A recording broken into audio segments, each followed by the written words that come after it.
3, 2, 1...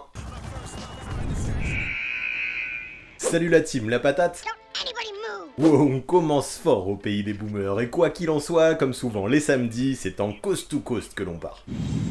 Bon, ceux qui sont fidèles à la chaîne le savent. Il y a quelques temps, j'ai commencé une série où je classais différents types de joueurs dans des tier lists. J'ai commencé par les rookies, puis j'ai fait les sophomores, puis les meneurs, puis les arrières, puis les ailiers. Forcément, on ne va pas s'arrêter en si bon chemin, du coup aujourd'hui, place aux ailiers forts. Je ne vous fais pas le laïus des autres vidéos, les règles a priori vous les connaissez, et si vous maîtrisez pas, je vous invite à revenir en arrière. Par contre, je vais vous faire 2-3 rappels quand même qui sont importants. Ici, on ne prend pas en compte l'âge, le salaire ou les attentes des joueurs étudiés. Le seul truc qui compte, c'est le niveau, au moment M. Car oui, tous les classements qui vont se faire dans cette vidéo, et même sur toute cette série, ne se font que, et j'insiste bien là-dessus, que sur la saison en cours. Tout ce qui s'est passé avant ou après, je m'en tape. Enfin, pas vraiment d'habitude, mais aujourd'hui si. Ça, c'est la première chose qu'il faut retenir. La deuxième est tout aussi simple. Les postes, ce n'est pas moi qui les ai choisis pour éviter tout débat inutile à ce propos. Je trouve ça tellement peu constructif en vrai de perdre du temps là-dessus. Du coup, je suis allé chercher ce qu'a fait Basketball Référence. Ce que j'aime bien chez eux, c'est que saison après saison, ils vont définir le poste auquel un joueur est au maximum utilisé. Parce que oui, le poste naturel et le rôle qu'on nous définit pendant une saison, ça peut être différent, faut en être conscient. Et pour moi, justement, ça a du sens pour faire ces tier lists concernant la saison 2020-2021 de ne prendre en compte que le rôle auquel un joueur est au maximum utilisé pendant cette campagne. Et pour ça, mine de rien, BBREF, ils sont très bons. Alors parfois on peut être d'accord, parfois non. Moi-même, je ne le suis pas toujours, mais peu importe. Si vous avez des doléances, je vous invite à traiter directement avec eux. Moi, j'ai déjà donné. Je vous mets leur adresse mail contact dans la description. Donc voilà, je crois qu'on a fait le tour. Est-ce que ces deux choses sont bien captées? Dis donc, t'es mal réveillé ou quoi aujourd'hui? Je te trouve bien incisif pour entamer ta vidéo.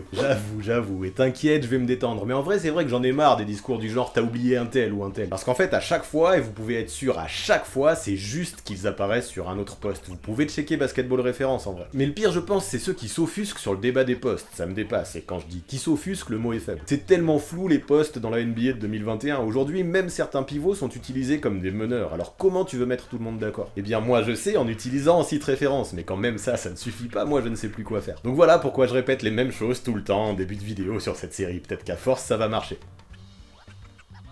Bref, petit café, ça va mieux, c'est cool, je crois que j'ai dit ce que j'avais à dire. Il est donc temps de partir en mode chill, c'est parti pour savoir où en sont les principaux ailiers forts lors de la saison 2020-2021 en NBA. Comme d'habitude, ça m'importe grandement, je tiens à faire un big up à certains absents. Je vous les affiche là, je ne dis pas que ce sont forcément les meilleurs qui suivent ce que je vais aborder aujourd'hui, mais ce sont tout de même des joueurs qui en début de saison m'auraient paru légitimes dans les 30. Parce que oui, je ne garde que 30 places, faut bien se fixer des limites quand même. En tout cas, comme vous le voyez, il y a de gros noms qui ne sont pas dans la liste pour des raisons diverses. Trop jeunes, trop vieux, pas en bonne santé, trop blessés ou tout simplement pas assez bons, chacun ses soucis. N'empêche que je le répète, il y en a, ça me fait bien chelou de ne pas les voir dans les 30. Ça montre encore une fois à quel point le tier 5, même si c'est le plus bas de ceux que j'aborde à chaque fois, est déjà de très haut niveau.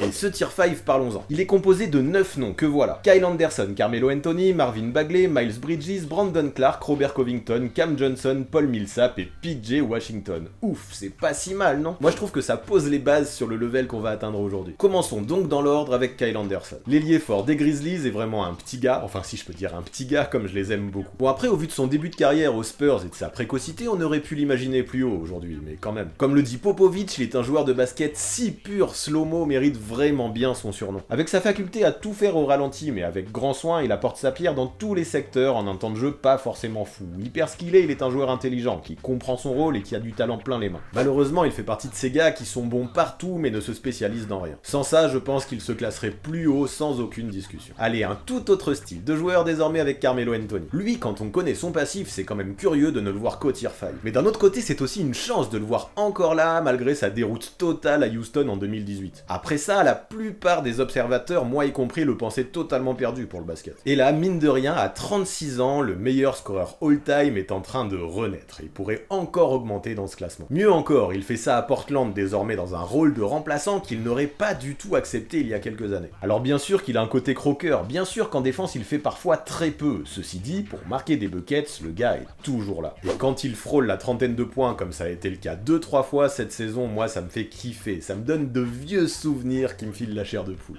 Donc oui, après je sais qu'il a certains fans qui le trouveront classé trop bas à cet étage, mais personnellement, en essayant d'être objectif, je ne pouvais pas le mettre plus haut. Sa sélection de tir est peut-être la plus compliquée de toute la ligue, et son efficacité à cause de ça est parfois suspecte. Mais bon, peu importe, soyons le positif, et moi, après tout ce qu'il a vécu, je l'avoue, je suis bien content de voir Melo encore au tier 5 dans les 30 meilleurs à son poste. Marvin Bagley maintenant, deuxième choix de la draft 2018, l'intérieur est probablement le poissard de service. Jamais depuis le début de sa carrière en NBA, les blessures ne l'ont laissé tranquille. Là encore, il vient de se fracturer la main, le pauvre. Ça me fait de la peine, à chaque fois il donne l'impression de commencer à s'adapter, de trouver ses marques, et boum, infirmerie. C'est vraiment dommage, parce que peu à peu, je trouvais qu'il montait en puissance cette saison. Il arrivait même à la limite du tir fort, mais bon, là c'est trop juste, trop de failles dans son jeu, trop peu de résultats collectifs et trop d'inconstance. Peut-être que pour le futur, un départ de Sacramento pourrait être la meilleure chose pour lui. Malheureusement, sa cote actuellement ne semble pas bien haute. Bon allez, et tant qu'on est dans les déceptions, même si je suis quand même sévère, quand je dis déception, je vais parler de Miles Bridges maintenant. À la sortie d'une grosse saison sophomore, je m'attendais à ce qu'il vise plus haut pour cette nouvelle campagne avec les Hornets. Malheureusement, vous l'avez capté, il n'en est rien. Alors bien sûr, je ne le juge pas sur ça, et les attentes que je plaçais en lui n'ont rien à voir dans mon classement. Par contre, ce qui explique que Bridges n'est pas plus haut, c'est son irrégularité. C'est tellement abusé, un soir il te sort un magnifique match à 23 points d'Irbon, le soir d'après il se trouve complètement. Moi ça me saoule, désolé. Là, avec la blessure de Gordon Hayward, le voilà titulaire depuis 2 matchs, mais pour l'instant il n'a pas montré grand chose de mieux. Alors come on Miles Bridges, je t'attends franchement plus haut pour la suite. Allez, revenons à Memphis pour évoquer Brandon Clarke. Lui, je trouve que c'est vraiment compliqué de le juger. Facilitateur par excellence, il n'a que 2 saisons à son compteur et joue déjà pourtant comme un vétéran. Toujours où il faut, quand il est un maillon essentiel du banc de Taylor Jenkins, sauf que avec lui aussi, je reste sur ma faim. Après une campagne rookie très prometteuse, cette saison il ne fait pas mieux, au contraire même. Est-ce qu'il fait partie de ce genre de joueurs qui très vite atteignent leur plafond? Au vu de la maturité dont il fait déjà preuve dans son jeu, je me demande. En plus de ça, il a curieusement changé sa mécanique de shoot, et ses pourcentages à mi-distance et à 3 points ont chuté, je trouve ça étrange. Après maintenant, il n'y a rien de trop fou et de trop mal à dire, ce qu'il fait est propre, efficace et valuable. Mais à mes yeux, tout du moins tant que les Grizzlies ne gagneront pas plus, c'est trop faible pour viser un tir fort. Let's go Robert Covington, maintenant, un joueur que je respecte énormément. Malheureusement, depuis qu'il est arrivé à Portland, je ne reconnais plus vraiment le joueur que j'ai connu à Philadelphie il y a 2-3 ans. Bon, je vais être très sévère, mais je trouve qu'alors qu'il a été recruté pour être un lockdown et permettre à la défense de Portland de step up, il peine un peu à trouver vraiment sa place. Maintenant, à sa décharge, ce n'est pas forcément sa faute, tellement il est mal accompagné de ce côté. L'équipe de l'Oregon est juste l'une des 2 pires défenses de la ligue, et je trouve qu'à trop vouloir faire tout seul, Rocco peut désespérément être partout, mais aussi nulle part. Maintenant, le pauvre, il se donne, je veux lui donner du crédit pour ça, et c'est difficile d'être performant dans ces conditions. Mais force est de constater que sa présence défensive ne suffit pas à Portland pour assurer dans ce domaine. Et vu qu'en attaque, il ne fait pas grand chose d'autre que balancer des triples, ça me semble insuffisant aujourd'hui pour viser plus haut qu'un tier 5. Allez, maintenant, et ça fait plaisir, un gars que je n'attendais pas là cette saison, Cameron Johnson. Déjà, à ce jour, son équipe des Suns a le 2e meilleur bilan de la ligue, et ça aide. Mais en plus, et surtout, son rôle à Phoenix est finalement bien plus important que je n'aurais pu l'imaginer. Même si ça ne se voit pas forcément dans les stats, le sophomore, je trouve, joue avec de plus en plus d'aisance et obtient de belles responsabilités. En vrai, c'est dommage qu'il ait connu un gros coup d'arrêt début mars lorsqu'il a loupé 6 rencontres de suite en raison du protocole Covid. J'ai l'impression que depuis, il peine à retrouver son rythme. C'est embêtant quand même, car quel début de saison il a fait. Le mec est un gros bosseur, est capable d'atteindre la vingtaine de points et peut prendre feu derrière la ligne. Tout ce qu'on demande à un remplaçant dans une équipe qui vise haut. Franchement, sans ce petit coup de mou qui dure depuis un mois environ, Cam Johnson aurait probablement pu viser plus haut. Là, le tir fort, ça me semble un peu juste, mais allez, terminons sur une note positive. Depuis 2-3 matchs, il semble retrouver son flow, et ça me dérange pas, moi j'aime bien.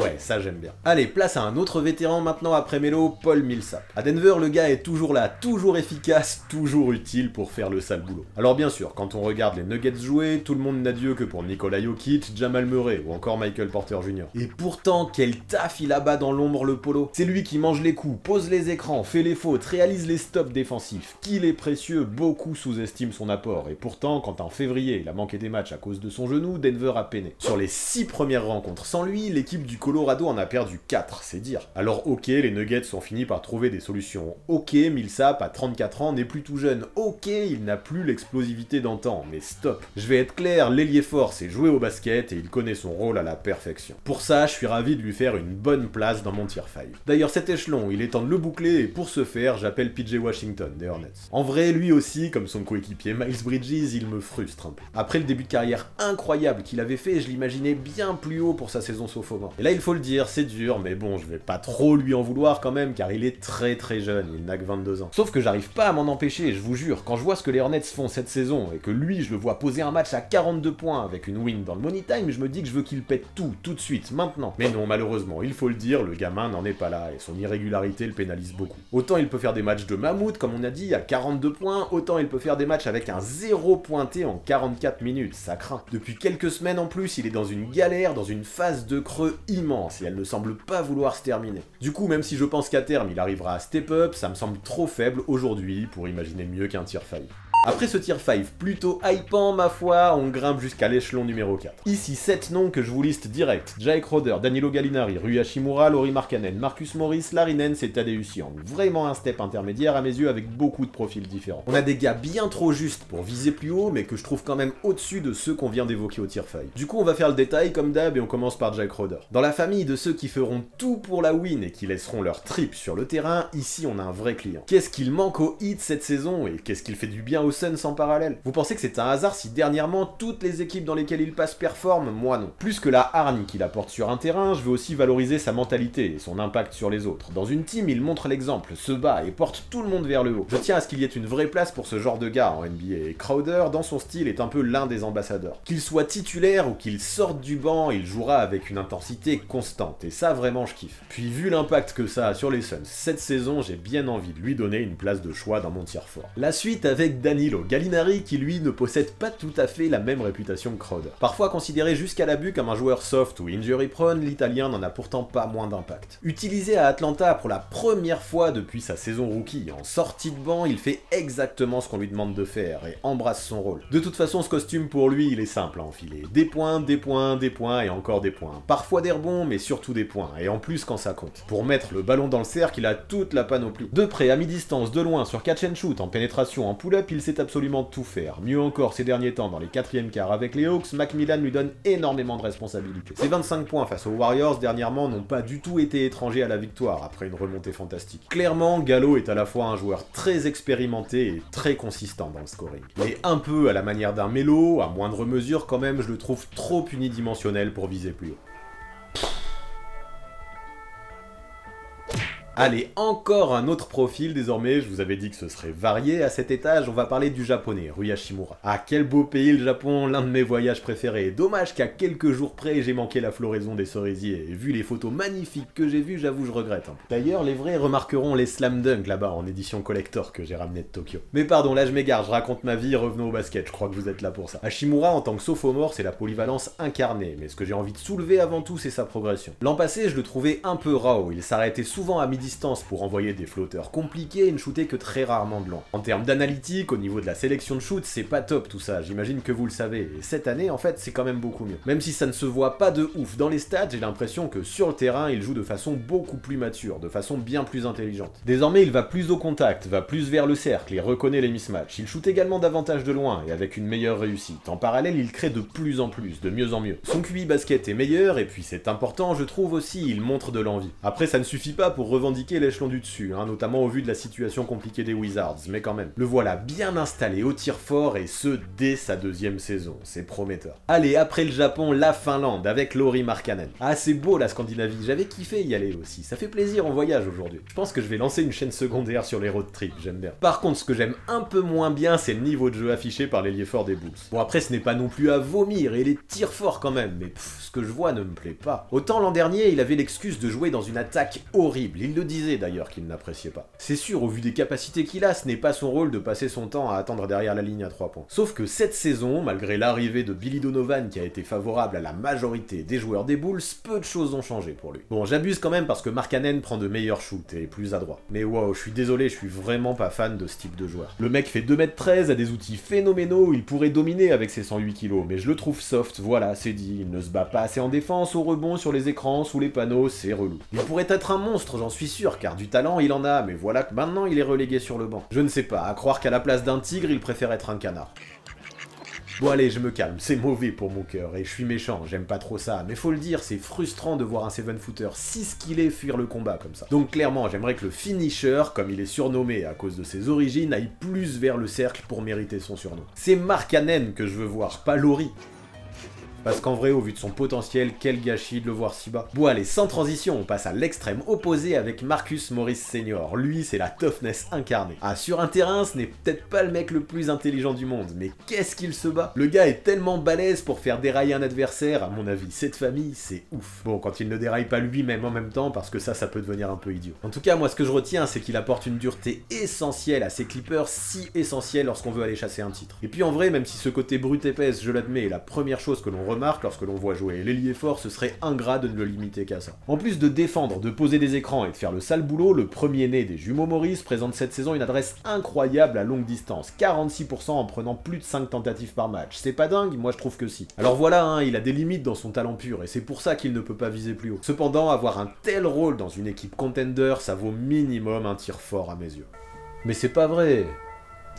Larry Nance désormais. Alors lui, quel début de saison il a fait? Le gars scorait sa quinzaine de points, prenait sa moisson de rebonds et délivrait même un paquet d'assists. En parallèle, il défendait très fort et était le moteur d'une team qui, de façon surprenante, assurait vraiment bien de ce côté-là. Les Cavs gagnaient des matchs et le rapport de cause à effet était flagrant. Sauf que ça, c'est bien, mais c'était avant. Oui, avant sa blessure au genou qui malheureusement lui a fait manquer un mois de compétition. Pendant ce laps de temps, écoutez-moi bien, ces Cavaliers ont enchaîné 10 défaites de suite, rien que ça. Évidemment, méga chute dans les classements et plus aucun espoir pour la suite dans l'Ohio. Maintenant, depuis son retour, on peut le comprendre, Nance n'est plus le même. Cleveland est clairement en train de tanker et lui, même s'il fait encore en train de ses chiffres, n'apporte plus du tout la même intensité. En même temps, qui ne serait pas découragé dans cette situation de toute façon? Ces derniers temps, il ne joue même plus, du coup pour moi, impossible de le mettre plus haut et je suis presque dégoûté pour lui. Donc pour finir avec Nance, j'aimerais bien le voir arriver dans une équipe qui gagne un de ces quatre. Je suis sûr qu'il pourrait apporter beaucoup. Allez, bouclons cet échelon avec Tadeusz Young, un autre de Chicago. Lui, alors qu'il joue dans la même équipe que Markkanen, me procure un sentiment à l'extrême opposé. Ce n'est pas par hasard hein, d'ailleurs si Billy Donovan lui a donné sa place dans le starting five. Quand l'an dernier il n'était utilisé que comme un floor spacer, ce qui est complètement contre nature, chez ce type de gars il ne disait rien, il fermait sa bouche. Il encaissait, continuait à travailler, essayait d'être performant et ne trouvait pas d'excuses. Continuellement sur le terrain, il tentait de rentrer dans le costume que le coach voulait lui donner, il faisait de son mieux avec ce qu'il avait et faisait passer le collectif avant tout le reste. Pourtant c'est tellement dommage de n'utiliser Tad Young que comme un catch and shooter quand on voit les appuis et l'intelligence de jeu qu'il a. Mais peu importe, même s'il en était conscient, ce que coach Boylen disait, Tad Young le faisait. J'aime beaucoup ces gars qui ne font pas de vagues, sont prêts à se battre et à se sacrifier pour le bien de l'équipe. Et vu que tout ça un jour doit payer, vous l'imaginez, avec l'arrivée de Billy Donovan à Chicago, cette saison c'est la renaissance. Il est un vrai créateur au poste qui marque des points, prend des rebonds, défend comme un mort de faim et fait des passes, pas mal de passes, presque 5 par match, un record en carrière. Moi je trouve ça ouf, le gars a bien moins d'outils que Markkanen et pourtant il apporte autant, voire même plus. Young est un vrai couteau suisse comme on les aime et croyez-moi, si dans l'Illinois on rêve encore de playoffs, l'ailier fort a beaucoup à voir là-dedans.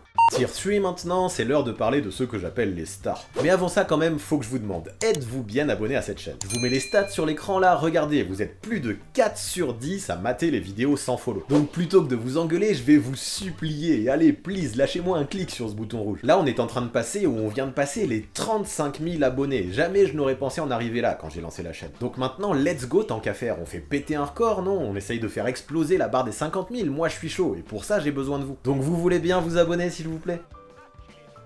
Allez, après ce petit moment supplication, revenons à notre tier 3, le voici. Comme vous pouvez le voir ici, alors qu'il y a deux marches au-dessus encore, nous avons de magnifiques noms. Harrison Barnes, John Collins, Aaron Gordon, Draymond Green, Pascal Siakam et Andrew Wiggins. Vous vous attendiez à voir des gars si lourds de sitôt? Moi non, pas du tout, et avouez-le, ça envoie déjà du bois. On commence par Harrison Barnes des Kings, qui n'est malheureusement pas là pour ses résultats collectifs. N'empêche que le vétéran, je trouve, dans cette équipe de Sacramento à la dérive, fait une bonne saison. Même s'il n'est pas la star, c'est clair, il est peut-être le seul à apporter ses qualités de façon régulière, soir après soir, match après match. Le mec est très adroit, fait des choix justes et s'affiche clairement comme le baromètre de cette jeune équipe. Heureusement qu'il est là d'ailleurs, car parfois sur le terrain, quand je vois les Kings jouer, j'ai l'impression que notamment en défense, c'est le seul qui en veut. Bien sûr, il ne sortira pas des perfs à 30 pions tous les soirs, même s'il en est capable, ce n'est pas son rôle. Par contre, pour se battre, pour prendre le rebond, pour poser l'écran ou tout simplement faire l'action qui va bien, Barnes est là, toujours. Ajoutez à ça le fait qu'il peut envoyer de gros game winners assassins comme ce fut le cas face aux Cavs il y a 10 jours et vous comprendrez pourquoi je le mets dans mon tier 3. Petit détour du côté d'Atlanta maintenant pour évoquer John Collins. Lui perso, au vu de ce que montrent les Hawks dernièrement, j'étais à 2 doigts de le foutre plus haut. S'il ne s'était pas blessé il y a 8 jours et qu'il avait continué sur sa lancée, il y aurait peut-être eu moyen. En même temps, quand je vois qu'il est capable de lâcher des perfs à 38 points et 12 rebonds, moi ça me fait rêver, surtout que ce ne sont pas des cas isolés, ces bons matchs sont monnaie courante. Et en fait c'est de plus en plus le cas, car je pense qu'il a vécu la deadline comme un vrai soulagement. Malgré les rumeurs, Collins est resté à Atlanta, et visiblement c'est ce qu'il voulait. Maintenant que c'est acté, il peut lâcher les chevaux. Bien qu'il y ait eu des on-dit visiblement inventés sur un potentiel clash dans le vestiaire, sa relation avec Trae Young, au moins sur le terrain, est excellente. Si Capella s'affiche comme un expert du pick and roll, notre ailier fort lui a d'autres cordes à son arc. Et ce qui est bien, c'est qu'elles sont très complémentaires avec celles du pivot suisse. Yes, Collins, en plus de pouvoir être une arme sur pick and pop, arrive très bien à profiter des prises à deux sur son meneur. Là, il peut couper pile dans le bon tempo, attraper un ballon compliqué et terminer dans les airs. Qu'est-ce que c'est fat! Et le truc le plus fat à côté de ça, c'est que Atlanta est l'une des équipes les plus hot du moment. Croyez-moi, si à son retour ça continue comme ça, individuellement ou collectivement, pour Collins, il sera largement légitime pour les échelons supérieurs. Malheureusement, les dernières news concernant sa cheville ne sont pas hyper bonnes, donc il faudra peut-être attendre l'an prochain. Mais bref, tiens, en parlant de gars qui peuvent finir dans les airs, évoquons Aaron Gordon. Bon, j'aimerais pouvoir le juger essentiellement sur son arrivée à Denver, mais ça me paraît un peu tôt. Pourtant, notamment face à son ancienne team d'Orlando, le gars a montré de belles choses, mais surtout ce qui me plaît et qui est primordial, c'est que depuis son arrivée, les Nuggets n'ont pas perdu un match. Forcément, ça lui ajoute des points quand j'imagine son classement dans la tier list. Sauf que bon, maintenant ce serait un peu trop limitant de ne le juger que sur quelques matchs dans le Colorado. Du coup, dans une équipe d'Orlando un peu en difficulté, cette saison, Aaron Gordon a fait du Aaron Gordon.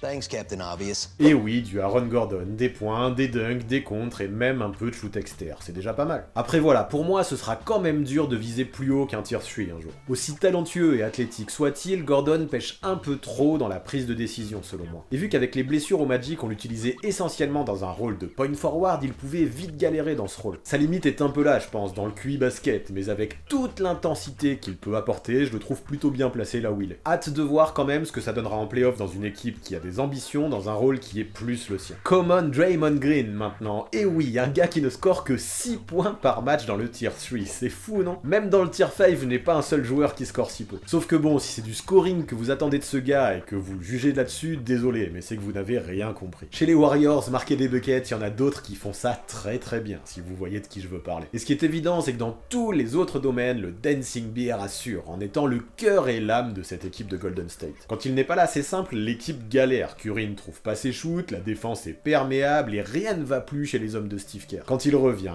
comme par magie, tout va toujours mieux, directement. En plus d'être celui qui donne le ton constamment en défense, il est peu à peu devenu le playmaker principal de cette équipe. Avec un Curry qui est constamment pris à deux, il fallait bien que quelqu'un prenne le relais dans le ball handling. Dre l'a fait sans sourciller, et cette saison il tourne, écoutez-moi bien, à 8,5 passes décisives par match. Ouais, 8,5. Donc ok, parmi les 30 joueurs qu'on présente aujourd'hui, il est le moins bon scoreur. Par contre, il est purement et simplement le 7ème meilleur passeur de toute la ligue. Pas mal pour un ailier fort, non? Donc après, c'est clair, Green ne réalise pas non plus sa meilleure saison en carrière, n'empêche qu'il reste un pion majeur dans ce collectif des Warriors. Même si tout n'est pas rose actuellement à San Francisco, je reste de ceux qui sont persuadés que sans la présence de l'ailier fort, l'équipe pourrait complètement se noyer.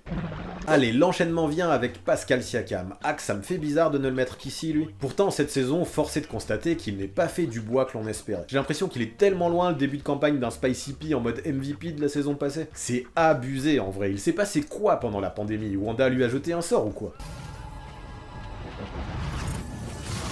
Depuis la bulle l'an dernier, le Camerounais n'est plus que l'ombre de lui-même. Je ne suis même pas sûr de pouvoir dire encore qu'il est le franchise player de ces Raptors. Alors qu'il avait montré d'immenses progrès dans son shoot extérieur ces dernières années, maintenant il ne donne même plus l'impression de pouvoir en mettre un seul. Non ok, j'abuse, mais parfois, même lorsqu'il est grand ouvert, il fait de ses écarts, ça fait peur. Maintenant j'aimerais quand même pouvoir ne pas être trop sévère. Même si ça ne va toujours pas mieux à longue distance, j'ai l'impression qu'il trouve d'autres armes, et que peu à peu il trouve des solutions pour scorer autrement. On pourrait dire que c'est positif, sauf que pas tout à fait. Il n'arrive pas du tout à faire gagner une équipe de Toronto qui est au fond du gouffre, et ça, malgré des stats correctes, ça m'embête vraiment. Donc désolé, mais tier 3 pour lui, en attendant que peut-être les Monstars lui rendent son talent. Enfin, on termine cet échelon avec Andrew Wiggins. Alors lui, c'est sûr que si l'on compare sa place actuelle avec les espoirs que l'on plaçait en lui lors de sa draft, en 2014, il a de quoi être déçu. Mais je le répète, les attentes n'ont rien à voir ici, on n'est pas là pour ça. Et même s'il est loin d'être le closer qu'on espérait qu'il soit, il reste tout de même un vrai joueur de basket. Avec ses défauts, bien sûr, mais aussi avec ses qualités. Franchement, ce qu'il fait globalement est propre, et heureusement qu'il est là à Golden State parfois pour épauler Steph Curry. Cette année, il est adroit globalement,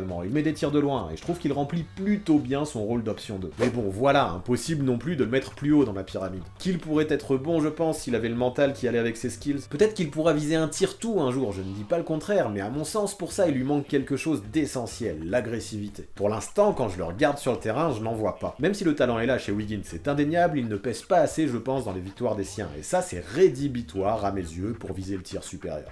Et ce tir supérieur, le voici. 5 gars ici que j'ai appelés les superstars. DeMar DeRozan, Tobias Harris, Julius Randle, Domantas Sabonis et Zion Williamson. Que des All-Stars, enfin presque. Ouais bon, pour moi, DeMar DeRozan et Tobias Harris sont les deux grands oubliés du dernier match des étoiles. Mais bon, on n'est pas là pour relancer la polémique. De toute façon, il n'y a jamais assez de place pour tout le monde lors d'un All-Star Game. D'ailleurs, on commence par DeRozan. Bon, on ne va pas le cacher, l'époque des Spurs où Tony Parker envoyait flotteur sur flotteur et Tim Duncan enroulait tout le monde au poste, elle est loin. Quand l'équipe présentait l'un des meilleurs collectifs all-time, gagnait un maximum de matchs et visait le titre, désormais elle lutte pour les playoffs. Et en plus, je ne suis même pas sûr que ce soit vraiment ça que les Texans cherchent cette saison. Le groupe de jeunes est prometteur et en vrai, je pense que c'est le premier but de Popovich de les développer un maximum avant tout le reste. Sauf que pour aider des jeunes à grandir, perdre ne suffit pas. Je pense qu'il faut être un minimum compétitif en parallèle. Pour l'être, il faut des joueurs de valeur, des mecs expérimentés qui sont motivés et sur qui on peut compter tous les soirs. DeMar DeRozan est l'un d'eux et sur le terrain, je le trouve exemplaire. Il met sa vingtaine de points à chaque match, joue avec dureté, avec passion et surtout implique tout le monde. Jamais il n'a fait autant de passes en carrière, 7 par rencontre, c'est lourd. Il est le garant du jeu des Texans et rien que pour ça, je lui tire mon chapeau. Mais vu qu'en plus il semble avoir à cœur de participer au développement des prospects, je ne peux avoir que le plus grand respect possible pour lui. Même si les Spurs ont levé le pied depuis le All-Star Break, il reste l'une des plus belles surprises du début de saison. Et là-dessus, pas de doute, DeRozan est l'un des artisans principaux de la majorité des succès de sa team. Je le dis sans trop de surprise pour ceux qui suivent la chaîne, il est l'un de mes coups de cœur de cette saison.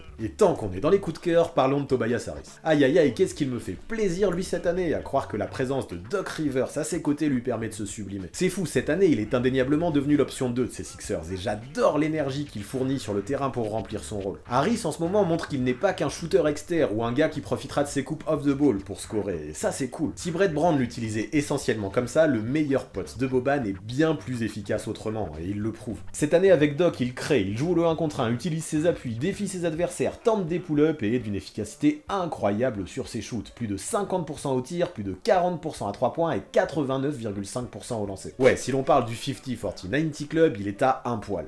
Et puis pas de doute, si les Sixers squattent les sommets de la conférence Est, c'est aussi parce qu'il est clutch. Quel sang-froid et quelle efficacité dans les derniers instants. Ces dernières années, Philly galérait à conclure les matchs. Cette saison, ils assurent. Pour ça, merci à Harris, les fans des Lakers, ou des Knicks entre autres s'en rappellent bien, je pense. Quoi qu'il en soit, Philadelphie pourrait terminer au sommet de sa conférence pour la première fois depuis 2001, et cette fameuse team avec Iverson et Mutombo, 20 ans après, ce serait fou. Et oui, forcément, j'avais un faible particulier pour cette équipe. Maintenant, le chemin sera long encore, avec Brooklyn qui pousse aux fesses, mais la motivation semble présente. Et puis comptez sur Harris de toute façon pour ne rien lâcher, lui qui en carrière n'a passé qu'un seul petit tour en playoff. Je suis sûr qu'il fera tout pour aller plus loin cette saison, et s'il a loupé le All-Star Game de très peu, il ne manque cette fois-ci pas le tire-tout. Allez, maintenant revenons aux méchancetés qu'Harris a faites aux fans des Knicks et que ces derniers se consolent. Parce que oui, la franchise new-yorkaise est elle aussi mise à l'honneur à cet échelon par l'intermédiaire de Julius Randle. Avec lui, je vais essayer de faire bref, car j'ai déjà pas mal évoqué son cas cette saison, notamment dans ma vidéo sur les Awards. Du coup, quoi dire de plus à part répéter que l'intérieur me surprend, et de la bonne façon. L'arrivée de Tom Thibodeau lui a fait un de ses biens, c'est dingue. D'un croqueur qui forçait en ISO, il est devenu un franchise player, un mec qui crée pour lui, mais aussi pour les autres, qui porte la balle, qui fait des passes, qui joue intelligemment et qui veut gagner, c'est hallucinant. Même s'il n'est pas un expert dans ce domaine, je ne veux pas trop en faire non plus, il défend aussi malgré tout, et si je m'attendais à ça, il a réussi à faire confiance les yeux fermés au plan de jeu de Tom Thibodeau, et c'est tout à son honneur. Aujourd'hui, plus personne ne rigole quand on dit qu'on verra probablement les Knicks en playoff, je trouve ça génial. Gros big up à Julius pour ça, qui clairement a bien mérité sa première sélection All-Star. Du coup, je n'ai aucun doute concernant sa place dans le tier-2 de mon côté. Pas trop de doute concernant Domantas Sabonis également. Bon, pourtant, globalement, les Pacers déçoivent cette saison. 23 victoires pour 27 défaites, perso, je m'attendais à mieux. Ceci dit, entre les blessures et les mouvements dans l'effectif, c'est dur de trouver un équilibre dans l'Indiana. Heureusement, s'il y a bien une chose qui reste stable dans cette équipe, ce sont les belles perfs de Domantas Sabonis. Quelle habileté avec la balle et quel rôle aussi dans le playmaking il a, à la manière de son père. Enfin, quand il était jeune, Domantas marque des points, prend des rebonds, dribble, fait des passes. C'est un vrai crack. Bon, maintenant, tout n'est pas parfait non plus, notamment en défense, mais le minimum syndical est toujours là. Dans tous les autres secteurs, de toute façon, quel qu'il soit, l'intérieur est très bon. Ceci dit, que ce soit individuellement ou collectivement, désolé, mais ça ne me suffit pas pour viser l'échelon ultime. Par contre, attention, le retour en bonne santé de Caris LeVert pourrait faire le plus grand bien à ses Pacers. Malheureusement, avec Domantas qui s'est fait la cheville et Brogdon qui a mal à la hanche, rien ne semble vouloir s'aligner comme il faut cette saison dans l'Indiana. Alors en attendant de voir ce que tout ça donnera quand tout le monde sera en bonne santé santé, un tier 2 me semble plutôt bien pour Sabonis. Et enfin, voilà peut-être le plus gros blasphème de ma vidéo du jour. Oui, j'ai osé mettre Zion Williamson dans le tier 2. My god, que ça a été compliqué de le classer lui. En vrai, je le trouve pile au milieu, entre le tier 1 et le tier 2. Il faudrait un échelon 1,5 qui lui appartiendrait rien qu'à lui. Donc allez, je m'explique. Le gars, individuellement, a le niveau pour être classé parmi l'élite. Je n'ai pas de doute à ce propos. En plus, plus la saison avance et plus il monte en puissance. Peu à peu, il prend le contrôle de ses Pelicans et je ne m'attendais pas à ça si vite. Désormais, le jeu passe par lui, il crée pour lui et pour les autres et se positionne même en tant que porteur sur pick and roll, c'est fou. Bon, je n'insiste pas trop là-dessus parce qu'il a eu droit à une vidéo rien que pour lui il y a quelques temps sur ma chaîne. Vous irez voir si ça vous intéresse, sauf que désolé pour les fans de Zion, aujourd'hui je ne me vois pas le mettre plus haut. Et ça ne se joue qu'à ça, je ne dis pas qu'il n'y sera pas un jour dans l'élite, ça m'étonnerait même qu'il n'y arrive pas, mais pour l'instant ça me semble un peu trop juste. C'est pas loin, mais c'est comme si au circuit de Bahreïn, il ne lui manquait qu'un tour pour dépasser le mec devant et finir finalement derrière. J'en connais, ça leur est arrivé et il rage encore, et en tout cas, concernant Zion, ce que je vois à ce jour ne me suffit pas. Les Pels ont quand même un bon effectif, mené par un super leader qui est très bon, très talentueux, très prometteur, tout ce que vous voulez, et en plus il est bien entouré. Pourtant, à ce jour, à l'ouest, ils ne font même pas partie des équipes potentiellement qualifiées pour le play-in. Ouais, ils ne sont même pas dans le top 10, et perso, moi ça me dérange quand on parle de l'élite. Alors peut-être que bientôt je retournerai ma veste, hein, ou plutôt ma chemise. Si le sophomore continue à monter en puissance comme il l'a fait ces derniers mois, et que les Pels font un bon run final, let's go, je lui filerai le pass. Mais attention, Mr. Williamson, va falloir sévèrement appuyer sur le champignon, car la fin du Grand Prix est très proche. Mais moins proche que la fin de cet échelon qui, elle, a lieu tout de suite. Allez, pour finir en feu d'artifice, cette élite la voilà. Elle est composée de 3 joueurs, j'ai nommé Giannis Antetokounmpo, Anthony Davis et Kevin Durant. Vous vouliez de l'élite? Eh bien en voilà, je crois. Ce que j'aime chez tous ces gars, même si certains ont connu de vilaines blessures, c'est qu'ils cumulent tous résultats individuels et collectifs. Bon après, je ne vais pas vous faire l'affront de vous les présenter pendant des heures, hein, ces 3 joueurs. Vous les connaissez parfaitement. Alors on commence par Giannis et cette saison, le freak fait ce qu'il sait faire, ni plus ni moins. Toujours les mêmes qualités immenses, mais toujours les mêmes failles aussi, qui peuvent inquiéter. Par contre, ce qui est indéniable, c'est que lorsque le grec est lancé, il est intraitable. Avec sa puissance, ses appuis et ses grandes jambes, il accède à la peinture sans forcer, et quand il est positionné, rien ne peut lui résister autour de lui. Maintenant, bien sûr, on aimerait le voir plus shooter de loin, moins aller tout droit et mieux réagir sur les défenses packline. Et oui, personne n'est parfait. Mais quand on possède des qualités comme celle de Giannis, qu'on tourne à 29-11-6, qu'on est un tueur des deux côtés du terrain et qu'on est dans une équipe 3ème de sa conférence, est-ce bien suffisant pour sortir de l'élite? Je crois pas, non. Alors ok, peut-être qu'avec l'arrivée de Jrue Holiday, ses responsabilités ont un poil diminué, et voilà peut-être pourquoi il n'est plus dans les candidats obvious pour le MVP. Mais si ça lui permet d'arriver encore plus en forme pour les playoffs et de dominer comme jamais, je pense que dans le Wisconsin, tout le monde s'en foutra du trophée de MVP. Le suivant maintenant, c'est Anthony Davis. Lui aussi, il est compliqué à classer, le gazier n'a pas joué depuis 2 mois et sa blessure au tendon inquiète. Pire encore, son level affiché en début de saison ne semblait pas vraiment à la hauteur de celui de l'an dernier. Son nombre de points, de rebonds et de contres sont en baisse par exemple, et ce n'est jamais bon signe, surtout que son adresse longue distance a connu le même chemin. Alors bien sûr, il a passé tout le début de sa saison gêné par sa blessure au talon, mais ici ce n'est pas une excuse malheureusement. AD est capable de mieux, c'est indéniable, mais maintenant qu'on a remarqué ça, qu'on l'a souligné, relativisons, il en est temps. Il reste un gars très efficace en attaque avec des chiffres plus que corrects et une adresse fulgurante, mais surtout en défense, il fait toujours partie des monstres de la ligue. Avant de devoir quitter les terrains, il était clairement en course pour le Depoy encore, mais ce n'est pas tout. Car enfin, et pour moi c'est le plus important, quand il est présent, les Lakers gagnent. Avant sa blessure, les Californiens affichaient un bilan de 17-6 et se présentaient purement et simplement à la première place de la conférence Ouest. S'ils sont en train de dégringoler actuellement, c'est principalement dû au pépin physique, car LeBron James l'a rejoint à l'infirmerie. Donc ok, sur les parquets, Monsieur Sourcil est peut-être moins énorme que l'an dernier. Et pourtant, je pense qu'il n'y a pas débat. Au vu de l'impact qu'il a dans une équipe qui vise le titre, il reste un tier 1 no-brainer selon moi. Enfin, dernier joueur pour aujourd'hui, Kevin Durant, qui lui non plus n'a pas été du tout épargné par les blessures. Bon, déjà, vous le savez, il a passé plus d'1 an sur le côté à cause d'une rupture au tendon d'Achille. C'est vilain ça. Ouais, ça pique vraiment, et dans l'histoire, peu de basketteurs s'en sont remis. Pourtant, concernant KD, qui a fait son grand retour en décembre, c'est comme si rien n'avait jamais eu lieu. Sur son début de saison, le mec, en jouant avec Kyrie Irving puis James Harden, produisait même des stats encore supérieures que celles qu'il fournissait aux Warriors, du jamais vu. Sur ce début de campagne 2020-2021, nous avions juste du très grand KD. En fait, il prouvait encore qu'au niveau du scoring, il avait une des panoplies les plus complètes de toute l'histoire. Ouais, je l'assume, tout simplement l'un des plus grands éventails all-time pour mettre la balle dans le panier. Franchement, sans sa récente blessure à la cuisse qu'il a écarté des parquets pendant 2 mois, je pense qu'il aurait été légitime pour être dans le top 5 MVP, peut-être même plus. Individuellement, je le trouve ultra dominateur et parallèlement, les Nets s'affichent au sommet de la conférence Est, aux côtés des Sixers. Donc ouais, à première vue, toutes les données sont là, mais soyons réalistes, ce trophée, cette saison, lui passera sous le nez. Bah ouais, il n'a pas assez joué, par contre, pour ce qui est d'appartenir de l'élite à son poste, il n'y a aucun doute. Le gars n'a rien perdu de son niveau, et dès son retour mercredi soir, en 19 minutes, il a planté 17 points sans rater un seul tir, c'est ouf. Bon, les haters retiendront ces 6 balles perdues, mais quand même, 17 points sans rater un tir en 19 minutes. Du coup, je n'insiste pas plus, vous avez compris, on finit la vidéo là-dessus. Kevin Durant, c'est juste un tier 1 sans aucune discussion possible. Faudrait juste qu'il évite trop les dérapages à la Michael Rapaport, par contre, ça fait tâche. Giannis Antetokounmpo, Anthony Davis, Kevin Durant, voilà pour ce qui est selon moi de l'élite des ailiers forts cette saison, voilà pour ce qui est de mon 52e Coast to Coast. Ça vous a plu encore ce classement en tiers? On continue un peu sur ce principe une fois qu'on aura fait les pivots ou alors on stoppe tout? Faites-le moi savoir si vous voulez qu'on poursuive ensuite en posant un pouce bleu. Ce sera le meilleur moyen de savoir si cette série vous la kiffez encore ou si vous vous en lassez. Moi de mon côté, croyez-moi, si vous voulez qu'on continue, j'ai encore plein d'idées, les coachs par exemple. Mais ça ne sert peut-être à rien de trop insister si de votre côté vous en avez marre, alors utilisez-moi ce pouce vers le haut pour communiquer. Puis tant qu'à faire désormais, vous connaissez la tradition, je vous remets le bilan final ici et vous pourrez mettre pause après pour l'étudier en détail. Dites-moi en commentaire combien de désaccords on a, vous et moi. À chaque fois qu'il y en a un, vous m'enlevez un point. On part de 30 et on voit jusqu'où on descend. À la fin, ça me fera une note. Please, faites-le, ça m'intéresse beaucoup. Perso, je me dis que si j'ai pas la moyenne, au final, on a un souci, mais sait-on jamais, on ne regarde peut-être pas le même basket. Je suis trop curieux de voir les débats à ce sujet, donc faites-vous plaisir. Sinon, vous le savez, pour avoir une vision différente et complémentaire de la NBA, c'est sur la chaîne YouTube de Basket Info que ça prend place. Récemment, on a sorti une vidéo sur le jour où Michael Jordan a porté exceptionnellement le numéro 12. Franchement, allez checker ça, cette histoire est folle, un cambriolage digne de la Casa des Papel. Pour débattre avec la commu et suivre mes projets au quotidien, ça bouge pas, c'est encore et toujours sur Discord et Instagram que ça a lieu. D'ailleurs, sur Insta, mais aussi Facebook et Twitter, le second tour vient de commencer dans mon tournoi des All-Time Teams. C'est bouillant. Du coup, je vous invite vraiment à nous rejoindre sur ces réseaux pour apporter vos votes, c'est essentiel. Ouais, go permettre à votre team d'aller le plus loin possible dans ce tournoi, ce serait dommage de louper ça. Et pour finir, vous connaissez les bails, on s'abonne à la chaîne, on active la cloche pour recevoir les notifications, on lâche un maximum de pouces bleus et on rédige ses meilleurs coms. Ah oui, oui, oui, oui, oui, oui, oui.